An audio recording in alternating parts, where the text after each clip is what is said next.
شروع اللہ کے نام سے جو بڑا مہربان نہایت رحم والا ہے۔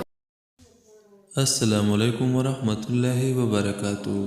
آج ہم ایک ایسے عمل کے بارے میں پڑھیں گے جس کے پڑھنے سے اور اس کے اہتمام کرنے سے انشاءاللہ الرحمن سارے گناہ معاف اور تمام ضرورت حل ہوں گے۔ حضرت سیدنا ابی بن کعب رضی اللہ تعالیٰ عنہ سے روایت ہے کہ میں نے حضور نبی کریم صلی اللہ علیہ وآلہ وسلم کی خدمت میں عرض کیا، کیا میں چاہتا ہوں آپ صلی اللہ علیہ وسلم کو درود شریف زیادہ بھیجا کروں؟ آپ مجھے بتا دیجئے کہ میں اپنی دعا میں کتنی حصہ آپ پر درود شریف کے لیے مخصوص کر دوں؟ آپ نے ارشاد فرمایا جتنا چاہو۔ میں نے عرض کیا اس وقت کا چوتھائی حصہ؟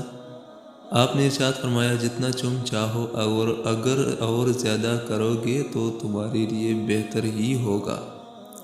میں نے عرض کیا نصف حصہ؟ آپ نے ارشاد فرمایا جتنا تم چاہو اور اگر زیادہ کر دو گے تو تمہارے لیے بہتر ہی ہوگا۔ میں نے عرض کیا تو پھر اس میں سے دو چوتھائی؟ آپ نے ارشاد فرمایا جتنا تم چاہو اور اگر زیادہ کر دو گے تو تمہارے لیے خیر ہی کا باعث ہوگا۔ تو میں نے عرض کیا کہ میں اپنی دعا کا سارا وقت ہی آپ پر درود شریف کے لیے مخصوص کرتا ہوں۔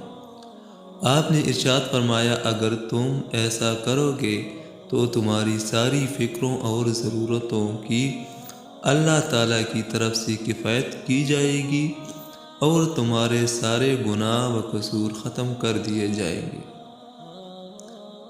یہ حدیث شریف جو ہے یہ درود شریف کے لیے بیان کی گئی کہ جتنا زیادہ درود شریف پڑھ لیا کریں اتنے زیادہ سارے گناہ معاف اور قصور ختم کر دیے جائیں گے، اور وہ درود ابراہیمی ہے جو ہم نماز میں پڑھتے ہیں۔ اللہ تعالیٰ اس پہ عمل کرنے کی توفیق نصیب عطا فرمائے۔